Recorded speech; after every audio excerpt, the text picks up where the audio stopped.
여러분 안녕하세요. 김목원 목사입니다. 오늘로써 세 번째 오디오 스트리밍으로 여러분들을 만납니다. 오디오로 드리는 가정 예배에 좀 적응하셨습니까? 이렇게라도 우리가 예배를 드릴 수 있다는 것에 참으로 감사할 따름이고요. 하나님께서도 우리의 예배를 기뻐 받으실 줄 믿습니다. 그런데 한 가지 걱정되는 것이 있습니다. 우리 오늘날 예배 자리가 너무나도 편한 나머지 예배하는 우리가 매너리즘에 빠지지 않았을까 하는 걱정입니다. 오디오니까 나중에 들어도 되겠지. 나중에 이동하면서 차 안에서 들어야지. 자기 전에 유튜브 보기 전에 들어야지. 그러다가 뭐 한두 번 예배를 지나치게 되고 예배자인 우리 마음의 자세가 그래서 흐트러지지 않을까 그런 걱정입니다. 여러분 그러면 안 됩니다. 우리가 살아가면서 그리고 오늘 이 시간 예배를 드리면서도 예배자인 여러분 자신을 끊임없이 스스로 점검하셨으면 좋겠습니다. 그렇게 당부드립니다. 예수 그리스도로부터 그 사랑과 그 은혜를 받은 성도로서 합당한 마음을 갖고 또 마땅히 행할 일들을 성도로서 그런 마땅히 행할 일들을 잘 하고 있는지 아니면 매너리즘에 빠져 있지는 않은지 자꾸 우리는 되돌아봐야 합니다. 성도로서 흐트러지지 않기를 제가 간곡히 부탁드리고요. 저부터 잘하기 위해서 노력하겠습니다. 우리 모두 그런 마음가짐으로 오늘 이 귀한 예배에 함께 했으면 좋겠습니다. 오늘은 사순절 다섯째 주일입니다. 우리의 죄를 위하여 스스로 십자가의 희생을 감당하신 예수 그리스도를 생각하며 각자의 자리에서 경건한 시간을 가지시기를 바라겠습니다.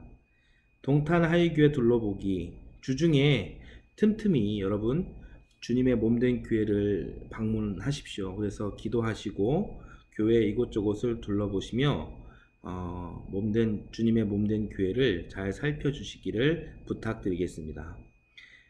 당분간 헌금은 온라인으로 드립니다. 입금 시 헌금 종류와 봉헌자를 꼭 입력해 주십시오. 교회 계좌번호 말씀드립니다. 농협 351-1105-5542-23 예금줄은 동탄 하이교회입니다. 주보를 참고해 주십시오. 그리고 기도 제목 네 가지를 갖고 우리가 이 재난의 시기에 함께 기도하기를 원합니다. 첫 번째, 코로나19 종식과 하나님 나라 회복을 위해. 두 번째, 감염자들의 치유와 의료인들과 국가 공무원들의 건강을 위해. 세 번째, 신천지 등 복음을 왜곡하는 거짓 예언자들의 참여를 위해.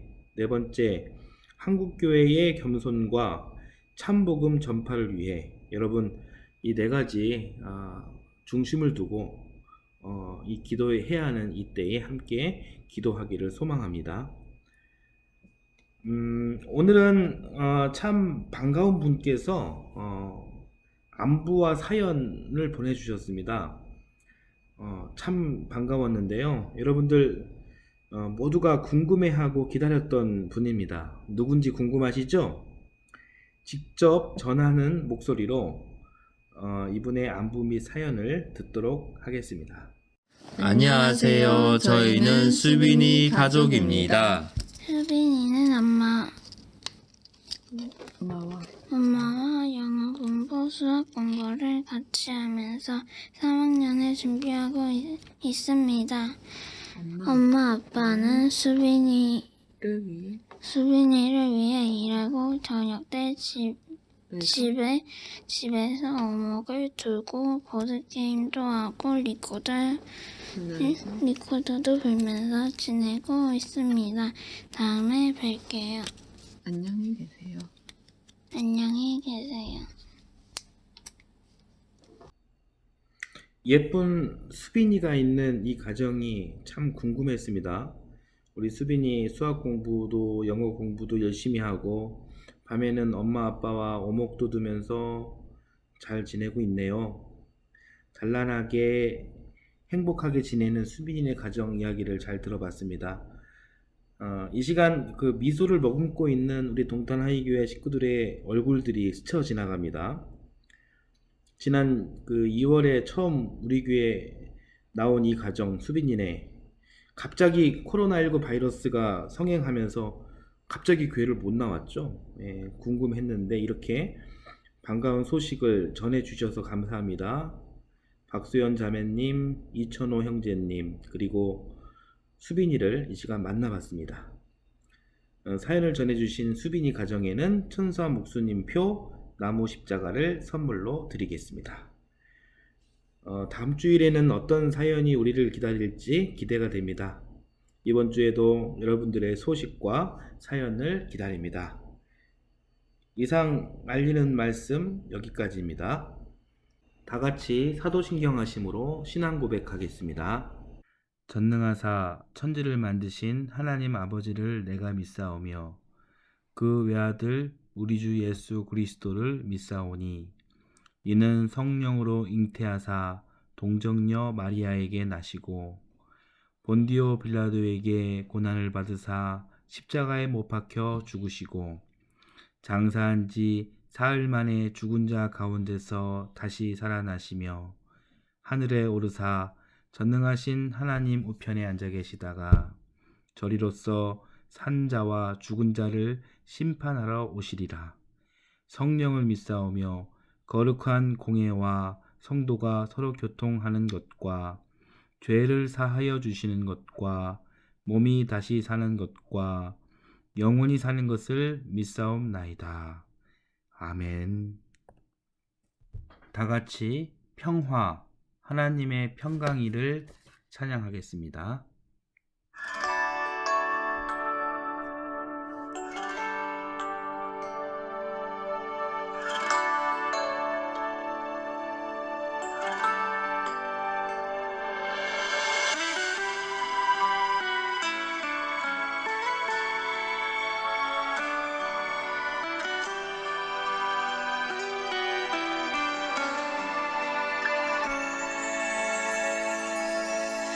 평화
교동문 12번 시편 19편입니다.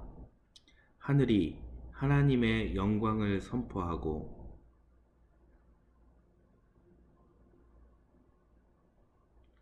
날은 날에게 말하고 밤은 밤에게 지식을 전하니 언어도 없고 말씀도 없으며 들리는 소리도 없으나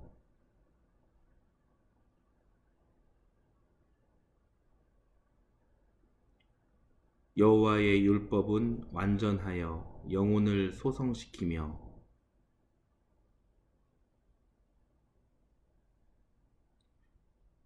여호와의 교훈은 정직하여 마음을 기쁘게 하고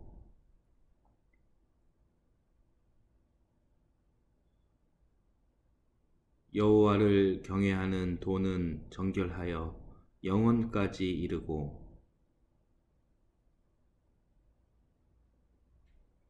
다 같이 읽겠습니다. 금 곧 많은 순금보다 더 사모할 것이며 꿀과 송이꿀보다 더 달도다. 아멘. 찬송가 216장 성자의 귀한 몸을 함께 찬송하겠습니다.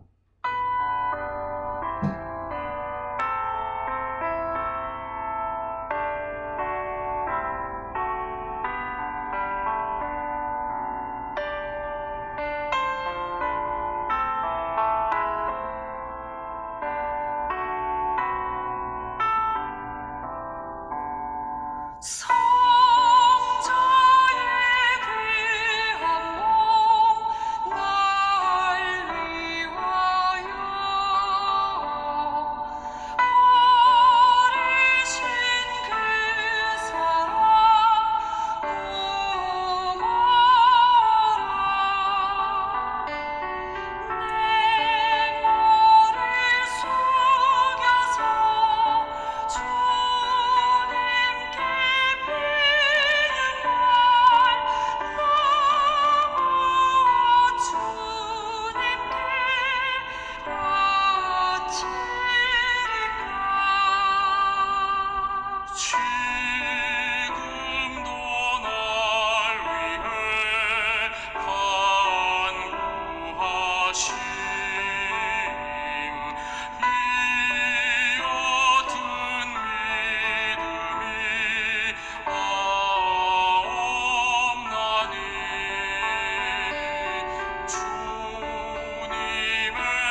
이 시간은 우리를 대표하여 강지영 집사님께서 기도해 주시겠습니다. 사랑과 은혜가 풍성하신 하나님 아버지 감사합니다. 지난 한 주간도 건강하게 삶을 살아갈 힘과 능력을 주신 하나님의 은혜에 감사드립니다. 성전에서 함께 모여 예배드리지 못하고 가정에서 예배를 드리며 사순절 5째 주일을 맞이하였습니다. 우리의 죄를 위해 순결한 예수님께서 대신 지신 십자가의 은혜를 기억하며 우리 각자에게 맡겨진 십자가를 기꺼이 이겨낼 힘과 능력을 허락하여 주옵소서. 문을 열고 한 발만 내디디면 코끝을 스치는 바람부터 눈앞에 보이는 산과 나무와 풀들이 완연한 봄이 왔음을 알려줍니다. 시간은 흐르고 봄이 왔지만 여전히 교회에 가지 못하고 학생들은 학교에 가지 못하고 어른들은 사회적 거리두기를 실천하며 지금까지와는 다른 봄을 살아가고 있습니다. 코로나19의 확산이 여전합니다. 하루빨리 코로나19가 종식되게 하여 주옵소서. 코로나19의 확산 방지를 위해 애쓰는 국민 한 사람 한 사람을 긍휼히 여겨 주옵소서. 경제적, 정신적, 육체적으로 많은 어려움 가운데 있습니다. 지치지 않게 하옵소서. 이겨낼 강한 힘과 능력을 주옵소서. 감염자들이 빨리 치료되게 하시고 수고하는 수많은 의료인들과 자원봉사자들에게 몸과 마음의 건강을 지켜 주옵소서. 하나님 아버지의 자녀들과 정통교회가 더욱 겸손하게 하시고 더 진실함과 간절함으로 하나님 앞에 무릎 꿇게 하옵소서. 각 가정에서 예배드리고 있는 한 사람 한 사람 곁에 함께 계시는 하나님, 하나님의 음성에 더욱 예민한 삶을 살아가게 하옵소서. 십자가 사랑의 예수님 이름으로 기도드립니다. 아멘. 오늘 우리에게 주시는 하나님 말씀은 마태복음 5장 3절에서 12절까지 말씀입니다. 청소년부 이유정 학생이 봉독하겠습니다. 심령이 가난한 자는 복이 있나니 천국이 그들의 것이며 애통하는 자는 복이 있나니 그들이 위로를 받을 것이며 온유한 자는 복이 있나니 그들이 땅을 기업으로 받을 것이며 의에 줄이고 목마른 자는 복이 있나니 그들이 하나님의 아들이라 일컬음을 받을 것이며 긍휼히 여기는 자는 복이 있나니 그들이 하나님을 볼 것이며 마음이 청결한 자는 복이 있나니 그들이 하나님을 볼 것이며 화평하게 하는 자는 복이 있나니 그들이 하나님의 아들이라 일컬음을 받을 것이며 이를 위하여 박해를 받은 자는 복이 있나니 천국이 그들의 것임이라. 나로 말미암아 너희를 욕하고 박해하고 거짓으로 너희를 거슬러 모든 악한 말을 할 때에는 너희에게 복이 있나니 기뻐하고 즐거워하라. 하늘에서 너희의 상이 큼이라. 너희 전에 있던 선지자들도 이같이 박해하였느니라. 오늘은 고난을 견디는 믿음이란 제목으로 말씀을 나누겠습니다. 오늘은 복에 대한 이야기를 나누려고 합니다. 모두 복 받고 싶으시죠? 그리스도인은 어떤 복을 바라고 소망해야 하는지 오늘 말씀을 통해 우리가 잘 분별해 보았으면 합니다. 구약시대의 복에 대한 개념과 신약시대 복은 많이 다릅니다. 지난주 말씀에서 구약시대와 신약시대에서 성전의 개념이 다르다고 했죠. 그런 것처럼 복에 대한 개념도 마찬가지입니다. 구약시대 복은 신명기 28장 11절에서 18절 말씀에 근거합니다. 제가 13절만 읽어드리겠습니다. 오늘 내가 당신들에게 명령하는 바 당신들이 주 당신들의 하나님의 명령을 진심으로 지키면 주님께서는 당신들을 머리가 되게 하고 꼬리가 되게 하지 않으시며 당신들을 오직 위에만 있게 하고 아래에 있게 하지는 않으실 것입니다. 내가 들어가도 복을 받고 나가도 복을 받는다. 꾸어줄지언정 꾸려가지 않게 하신다. 머리가 되고 꼬리가 되지 않게 하신다. 구약시대에는 이 말씀을 근거로 복에 대한 개념이 정의되었습니다. 28장을 한마디로 요약하면 하나님의 말씀을 삼가 듣고 그 명하신 바를 잘 행하면 복을 받고 그렇지 못하면 저주를 받을 것이다 라는 것이죠. 복과 저주의 이분법이에요. 이 이분법적 패러다임에 문제가 있습니다. 무엇이 문제일까요? 결정적인 문제가 무엇이냐면 구약시대의 복은 결국 무엇과 연결되어 있는 것 같습니까? 물질, 건강, 세속, 성공 이런 것들이겠죠? 하나님께서 주시는 복이 세상적 풍요로 연결되는 것이 결정적인 문제인 것입니다. 그렇다면 예수님께서 등장하시면서 새롭게 정립된 복이란 무엇일까요? 그것은 바로 오늘 본문 이야기예요. 오늘 말씀은 복이 있는 사람에 대한 예수님의 산상설교 내용입니다. 예수님의 산상설교는 신명기 28장 말씀과 많이 다릅니다.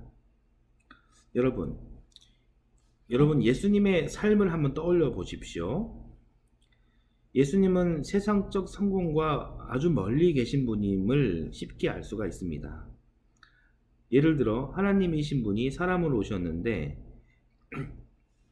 천하디천한 말 구유에 나셨습니다.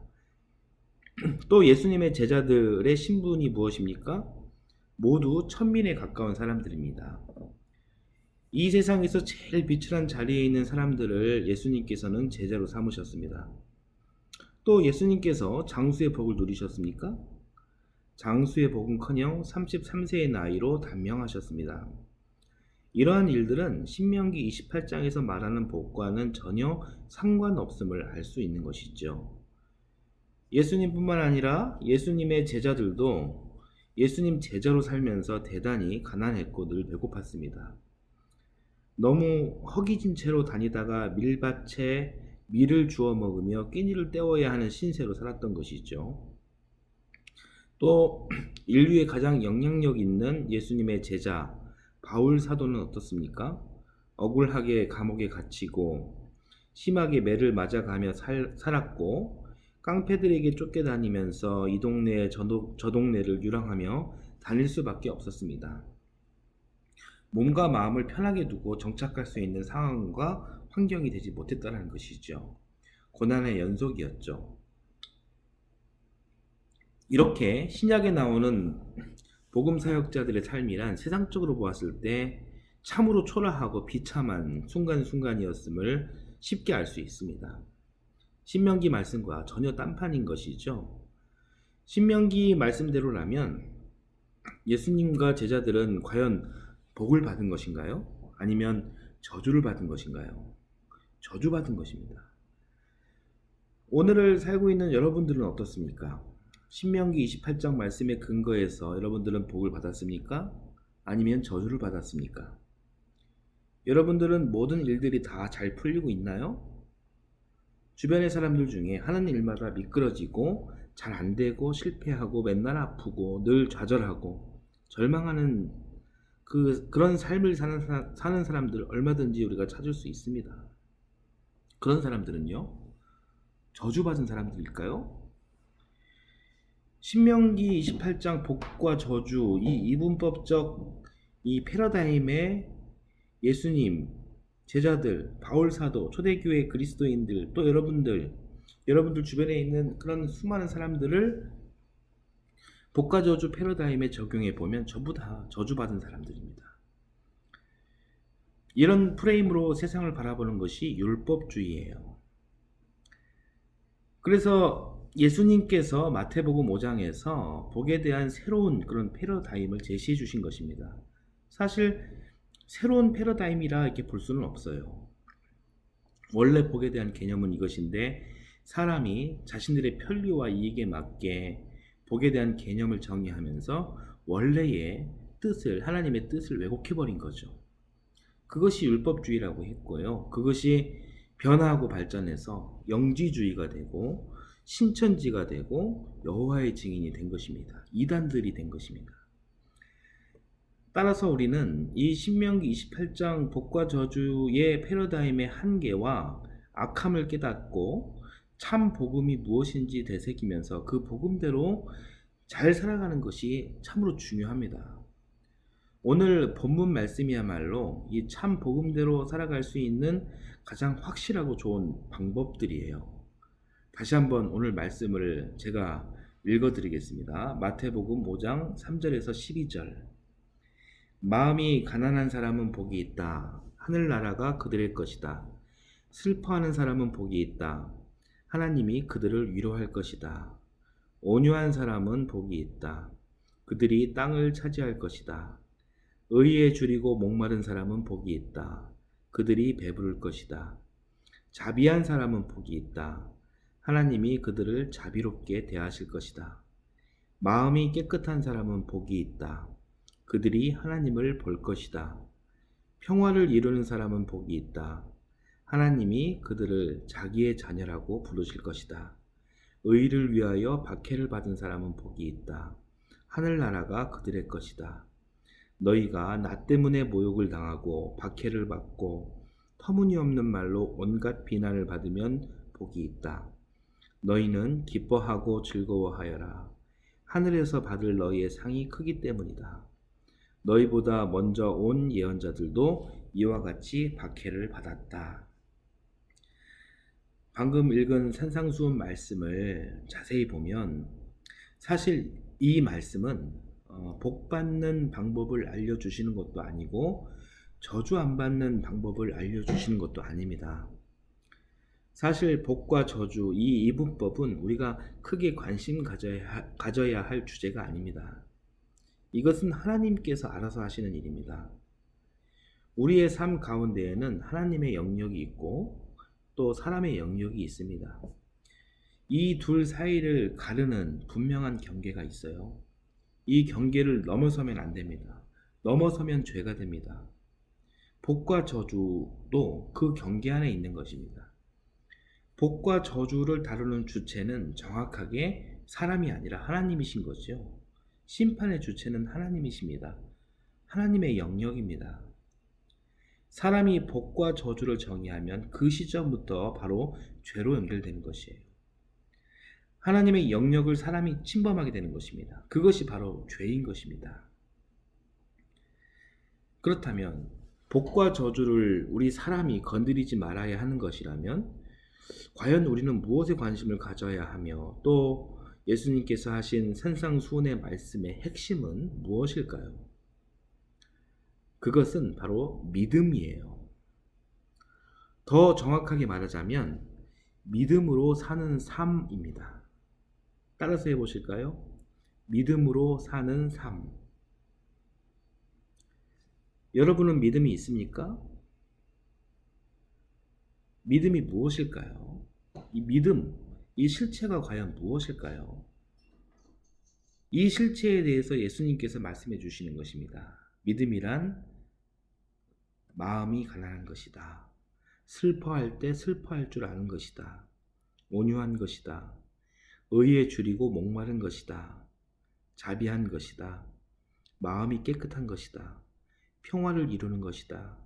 그리고 가장 중요한 것, 의를 위하여 박해를 받는 것이다. 믿음이란 여러분들이 듣기에 어떨지 모르겠으나 믿음이란 고난을 견디는 힘인 것입니다. 오늘 말씀의 제목을 다시 한번 따라서 해보실까요? 고난을 견디는 믿음. 팔복의 핵심은 사실 전통적인 의미의 복과는 전혀 상관이 없어요. 복 받는 방법도 아니고 저주 안 받는 그런 방법도 아닙니다. 팔복의 전제가 있습니다. 그것은 우리가 법, 제도, 정치, 과학 같은 세상의 원리로 우리가 인생을 살잖아요. 그런데 이 세상의 질서가 기본적으로 선할 수는 없는 것입니다. 왜냐하면 세상은 인간 권력의 편리와 이기로 지어진 것이기 때문입니다. 그래서 인간이 만든 법은 보편적인 선이 될 수가 없는 것이에요. 그러니 인본주의가 만든 이 세상 안에 살다 보면 우리에게 필연적으로 어려움이 있을 수밖에 없는 것입니다. 우리는 아플 수밖에 없는 것입니다. 이 인본주의와 타협하지 않고 살면 고난은 어쩔 수 없다. 이것이 팔복의 전제예요. 그래서 이 팔복을 설교한 예수님도 결국 고난과 고초를 당하시지 않았습니까? 예수님을 믿는다라는 것은 여러분 과거에 우리의 죄를 더 이상 묻지 않겠다라는 것과 똑같은 것입니다. 믿음을 통하여 이미 우리는 구원을 받았습니다. 혹시 여러분 중에 구원받기 위해서 교회 다니시는 분 계십니까? 구원받기 위해서 신앙생활 하시는 분 계십니까? 그것 때문이라면 여러분 교회 다니실 필요가 없습니다. 우리의 구원자 되시는 예수님을 믿고 이분의 십자가 보혈을 철저하게 믿는다면 이미 여러분은 구원을 받은 것입니다. 그 믿음 하나로 우리는 사실 엄청난 하나님의 선물을 받은 것이죠. 그러니까 구원 때문이라면 여러분 교회 안 다니셔도 된다는 거예요. 이미 여러분들은 믿음으로 구원을 받았습니다. 그러면 교회가 왜 있냐? 그리스도인의 궁극적인 삶은 믿음 너머에 있기 때문입니다. 믿음은 내 마음 안에 있는 신뢰예요. 그것을 내적인 신뢰라고 하죠. 믿음은 내적인 신뢰다라고 이야기합니다. 그 믿음 내 안에 있습니다. 이제 어떻게 할까요? 그냥 내 마음에 묻어 놓을까요? 아니면 밖으로 분출할까요? 예수님께서 원하시는 것은 과연 무엇일까요? 믿음을 밖으로 분출하길 원하십니다. 내 안에 충만한 믿음, 그 믿음 내 마음속에 계속 품고만 있으면 뭐합니까? 그 믿음을 표현하고 내 삶 속에서, 우리의 삶 속에서 그것을 구현해내야 하는 것이죠. 믿음의 표현, 믿음의 구현이 바로 무엇이냐면 그것이 사랑입니다. 믿음 너머에 있는 것이 사랑입니다. 예수님께서는 궁극적으로 우리가 사랑하는 삶을 살길 원하십니다. 어떻게 해야 사랑하는 삶이 되는 것일까요? 굉장히 모호할 수 있죠. 또 굉장히 어려운 일이 될 수 있습니다. 그러니 예수님께서 오늘 말씀을 통해서 그 구체적인 방법을 알려주신 거예요. 오늘 본문 말씀입니다. 다시 한번 이 말씀을 같이 한번 읽어보도록 하겠습니다. 마태복음 5장 3절에서 12절. 마음이 가난한 사람은 복이 있다. 하늘나라가 그들의 것이다. 슬퍼하는 사람은 복이 있다. 하나님이 그들을 위로할 것이다. 온유한 사람은 복이 있다. 그들이 땅을 차지할 것이다. 의에 줄이고 목마른 사람은 복이 있다. 그들이 배부를 것이다. 자비한 사람은 복이 있다. 하나님이 그들을 자비롭게 대하실 것이다. 마음이 깨끗한 사람은 복이 있다. 그들이 하나님을 볼 것이다. 평화를 이루는 사람은 복이 있다. 하나님이 그들을 자기의 자녀라고 부르실 것이다. 의를 위하여 박해를 받은 사람은 복이 있다. 하늘나라가 그들의 것이다. 너희가 나 때문에 모욕을 당하고 박해를 받고 터무니없는 말로 온갖 비난을 받으면 복이 있다. 너희는 기뻐하고 즐거워하여라. 하늘에서 받을 너희의 상이 크기 때문이다. 너희보다 먼저 온 예언자들도 이와 같이 박해를 받았다. 팔복은 창조주 하나님의 걸작품인 생명을 귀하게 여기는 역동적인 행위입니다. 팔복대로 살다 보면 손해보는 일도 많고요. 이미 인본주의에 찌든 이 세상으로부터 무시를 당하거나 멸시를 받거나 조롱을 받을 수도 있습니다. 그러니 그렇게 팔복대로 산다는 것이 결코 쉬운 일이 아니죠. 그러나 신앙인인 우리는 노력해야 합니다. 우리가 교회를 다니는 이유는 구원을 받으려고, 아직 교회 안 다니는 사람보다 먼저 구원 받으려고 신앙생활 하는 것이 아니에요. 이런 거는 14만 4천 명 안에 먼저 들어와야 한다고 등수 매기는 신천지가 잘하는 것이죠. 교회가 있는 이유는 믿음을 갖고 오늘의 삶을 살아내기 위해서예요. 예수 그리스도를 믿음으로 이미 구원받은 자로서 생명을 사랑하고 팔복대로 사는 삶을 살아내기 위해서 교회를 다니는 것입니다. 우리의 완악한 마음을 찢고 예수님의 십자가 사랑을 깨닫고 부족한 나를 수시로 돌아보며, 또 인류가 잘못하고 있는 것이 무엇인지 수시로 우리가 돌아보고 회개하면서 팔복을 통해 나도, 너도, 우리도 생명을 사랑하는 삶을 살 수 있도록 서로 돕고, 서로 격려하고, 서로 위로하고, 또 서로 응원하고, 또 서로 가르치기 위해 교회 공동체가 있는 것이에요. 아직까지도 많은 교회는 우리의 믿음을 복과 저주라는 틀거리로 이야기합니다. 신명기 28장에 근거해서 성공한 사람들이야말로 믿음 좋은 이들이고, 그들의 성공은 다름 아닌 그들의 믿음을 보신 하나님의 선물이라는 식의 이해였죠. 그래서 교회에서 성공한 사람들은 간증의 주인공이 되어온 반면, 실패한 사람들, 어려움을 겪은 사람들, 고난 가운데 있는 이들은 마치 하나님의 저주를 받은 사람들처럼 고개를 들지 못하였던 것이 사실입니다. 그러나 저는 이렇게 생각합니다. 우리가 믿음을 이야기할 때 그 틀거리가 복과 저주가 아니라 고난이라는 우리 삶의 현실 앞이라고 생각합니다. 바울 사도는 로마서 5장에서 이렇게 이야기합니다. 고난이야말로 우리의 믿음을 테스트하는 하나님의 시험이요, 고난이야말로 우리가 하나님의 영광에 참여할 수 있는 유일한 관문이다. 이렇게 이야기합니다.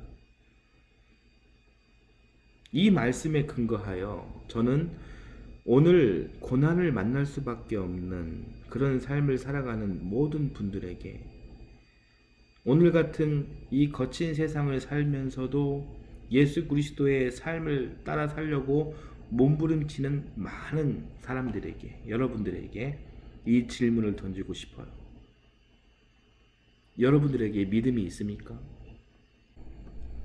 정말 문제는 우리에게 고난이 있다는 것이 아니라 우리에게 과연 믿음이 있느냐, 이것 아니겠습니까? 사순절 5주차를 맞이한 오늘 마태복음 5장 예수님의 산상수훈을 여러분이 깊이 묵상해 보았으면 합니다. 좀 손해보더라도 마음이 가난해 봤으면 합니다. 슬퍼할 때 슬퍼할 줄 알았으면 합니다. 온유해 봤으면 합니다. 의에 줄이고 목말라 봤으면 좋겠습니다. 자비로웠으면 합니다. 마음을 깨끗하게 정돈했으면 합니다. 평화를 이루는 사람이었으면 합니다. 그리고 가장 중요한 것입니다. 의를 위하여 박해를 받는 것을 기뻐했으면 합니다. 마태복음 5장 11절 12절 너희가 나 때문에 모욕을 당하고 박해를 받고 터무니없는 말로 온갖 비난을 받으면 복이 있다. 너희는 기뻐하고 즐거워하여라. 하늘에서 받을 너희의 상이 크기 때문이다. 너희보다 먼저 온 예언자들도 이와 같이 박해를 받았다.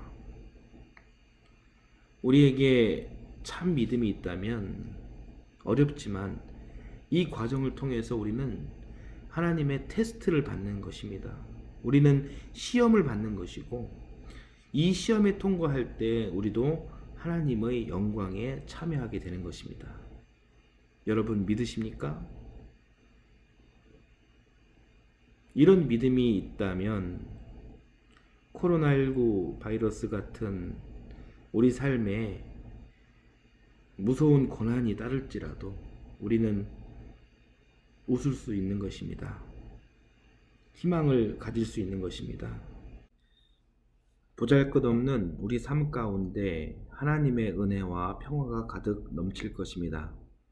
예수님께서 가르쳐 주신 팔복을 우리 삶 중심에 놓고자 하는 우리의 작은 이 신앙적 노력이 피폐해진 우리 삶에, 그리고 재난 앞에 서 있는 이 인류에게 참 희망을 전할 것이라 믿습니다. 우리 모두 힘냅시다.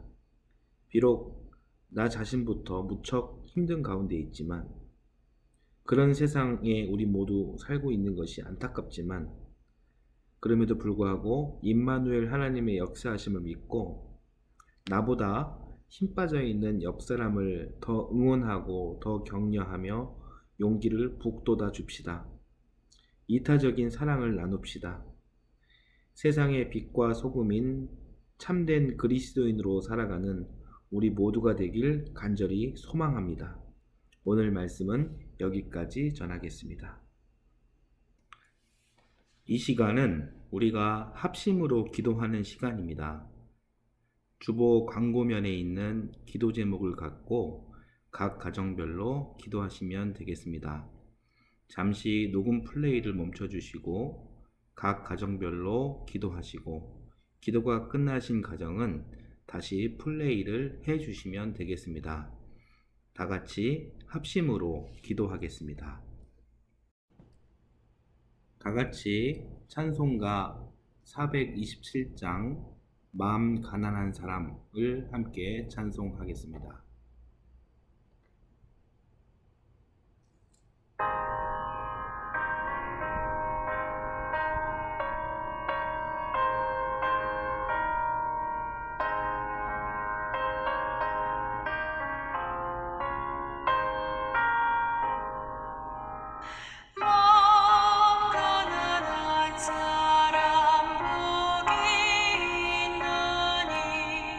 천국이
주보 광고면 하단에 있는 주님 가르쳐 주신 기도를 함께 드리겠습니다. 주기도 후에 제가 축도함으로 동탄하이교회 3월 29일 사순절 다섯째 주일 가정 예배를 마치도록 하겠습니다. 하늘에 계신 우리 아버지여, 이름이 거룩히 여김을 받으시오며 나라의 임하옵시며 뜻이 하늘에서 이룬 것 같이 땅에서도 이루어지이다. 오늘날 우리에게 일용할 양식을 주옵시고 우리가 우리에게 죄 지은 자를 사하여 준 것 같이 우리의 죄를 사하여 주옵시고 우리를 시험에 들게 하지 마옵시고 다만 악에서 구하옵소서. 대개 나라와 권세와 영광이 아버지께 영원히 있사옵나이다. 아멘. 이제는 생명창조 성부 하나님의 전능하신 은혜와 생명구원 성자 하나님의 십자가와 부활 완전하신 그 사랑과 지금 여기에 계셔서 우리와 호흡하시고 우리에게 참 생명을 부어주시는 성령 하나님의 교통하심이 예수 그리스도께서 가르쳐 주신 팔복을 우리 삶의 우선 가치로 여기고 실천하고자 결단하는 귀한 성도들과 선물로 주신 귀한 자녀들을 축복해 주시고 특별히 코로나19 바이러스로 인해 고통받고 신음하는 이 인류를 긍휼히 여기사 용서하여 주시고 치료와 평안을 주시기를 간절히 원하며 기도하옵나이다. 아멘.